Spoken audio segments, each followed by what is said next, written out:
ಅದೇ ರೀತಿ what made next question 32nd question what made doctor Ambedkar describe the method of civil disobedience non cooperation and satyagraha as the grammar of anarchy?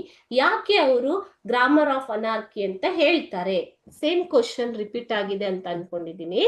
Baba Saheb always stressed upon the importance of constitutional methods to achieve social objectives. Ambedkar ಅವರು ಯಾವಾಗಲೂ ಸಾಮಾಜಿಕ ಗುರಿಗಳನ್ನ ಸಾಧಿಸೋದಿಕ್ಕೆ ಏನನ್ನ importance ಕೊಟ್ರು? ಸಂವಿಧಾನಿಕ ವಿಧಾನಗಳನ್ನ. It's an interesting observation.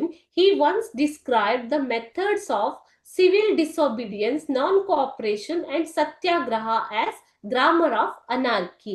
ಅವರು civil ನಾಗರಿಕರ ಅವಿಧೇಯತೆ ಮತ್ತು ನಾನ್ ಕೋಆಪರೇಷನ್ ಅಸಹಕಾರ ಮತ್ತು ಸತ್ಯಾಗ್ರಹ ಈ ವಿಧಾನಗಳನ್ನ ಅರಾಜಕತೆಗೆ ಇರುವಂತಹ ಒಂದು ಮದ್ದು, ಅರಾಜಕತೆಯನ್ನ ಸರಿ ಮಾಡೋದಿಕ್ಕೆ ಇರುವಂತಹ ಮದ್ದು ಅಂತ ಹೇಳ್ತಾರೆ.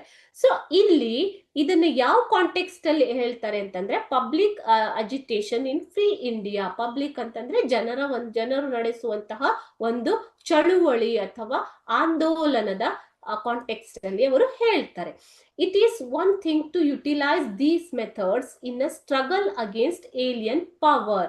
ಸೊ ಇಂತಹ ವಿಧಾನಗಳನ್ನ, ಪಬ್ಲಿಕ್ ಅಜಿಟೇಷನ್ ಚಳುವಳಿಗಳನ್ನ ನಾವು ಯಾವುದರ ವಿರುದ್ಧ ಯೂಸ್ ಮಾಡ್ಬೇಕು ಮಕ್ಕಳೇ? ನಮಗೆ ಆಗುತ್ತಿರುವ ಹೋರಾಟ, ನಾವು ಮಾಡುತ್ತಿರುವ ಹೋರಾಟ ಯಾರ ವಿರುದ್ಧ ಹೋರಾಟ?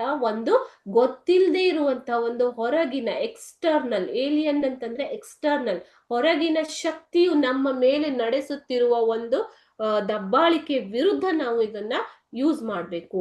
ದ ರೈಟ್ ಟು ರೆಬೆಲ್ ಅಂದ್ರೆ ಬಂಡಾಯವೇಳುವ ಅಧಿಕಾರ. ರೆಬೆಲ್ ಅಂತಂದ್ರೆ ಬಂಡಾಯ, ಯಾವುದರ ಒಂದು ವಿರುದ್ಧ ಮಾಡುವಂತಹ ಹೋರಾಟ, ಬಂಡಾಯ. ರೈಟ್ ಅಂದ್ರೆ ಹಕ್ಕು. ಬಂಡಾಯವೇಳುವ ಅಧಿಕಾರ ಯಾರಿಗೆ ಇರುತ್ತೆ? ಎಲ್ಲ ಗೌರ್ಮೆಂಟ್ ವಿರುದ್ಧ people's consent, without people's consent, ಜನರ ಒಪ್ಪಿಗೆ ಇಲ್ಲದೆ ಸರ್ಕಾರದ ವಿರುದ್ಧ ನಡೆಸುವ ಒಂದು ಬಂಡಾಯ, ಅದನ್ನ ಗುರುತಿಸಲಾಗಿದೆ. ಇದು ಹೊರಗಿನ ಶಕ್ತಿಯ ವಿರುದ್ಧ ಇರಲಿ ಅಥವಾ ಸರ್ವಾಧಿಕಾರದ ವಿರುದ್ಧ ಇರಲಿ. ಡಿಕ್ಟೇಟರ್ಶಿಪ್ ಅಂತಂದ್ರೆ ಏನು ಮಕ್ಕಳೇ? ಸರ್ವಾಧಿಕಾರ.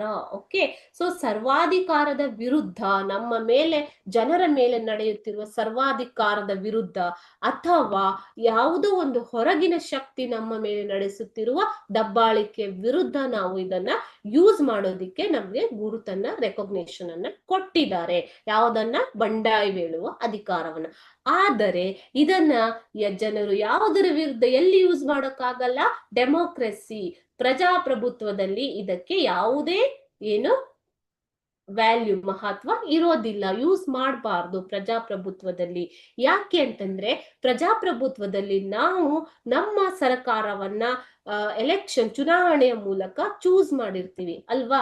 ಸೊ ಆದ್ದರಿಂದ ಪ್ರಜಾಪ್ರಭುತ್ವದಲ್ಲಿ ಯೂಸ್ ಮಾಡಬಾರ್ದು ಅಂತ ಡಾಕ್ಟರ್ ಅಂಬೇಡ್ಕರ್ ಅವರು ಹೇಳ್ತಾರೆ. Not in democracy based on free and fair elections. So ಆಂದೋಲನಗಳನ್ನ ಪ್ರಜಾಪ್ರಭುತ್ವದಲ್ಲಿ ಯೂಸ್ ಮಾಡಬಾರ್ದು. ಕೆಲವೊಮ್ಮೆ ಇದು ಏನಾಗಬಹುದು ಮಕ್ಕಳೇ? ಹಿಂಸಾತ್ಮಕ ರೀತಿಗೆ ತಿರುಗಬಹುದು. So it can harm public property or lives of the public. Lives of public ಅಂತಂದ್ರೆ ಏನು ಮಕ್ಕಳೇ? ಜನರ ಜೀವಕ್ಕೆ ಹಾನಿ ಆಗ್ಬಹುದು ಅಥವಾ ಪಬ್ಲಿಕ್ ಪ್ರಾಪರ್ಟಿಗೆ ಅಂದ್ರೆ ಸರ್ಕಾರದ ಅಥವಾ ಜನರ ಆಸ್ತಿ ಪಾಸ್ತಿಗೆ ಹಾನಿ ಆಗುವಂತಹ ಸಂಭವಗಳು ಇರುತ್ತವೆ. ಆದ್ದರಿಂದ ಇಲ್ಲಿ ಅದನ್ನ ಯಾವುದರ ವಿರುದ್ಧ ಯೂಸ್ ಮಾಡಬಾರ್ದು?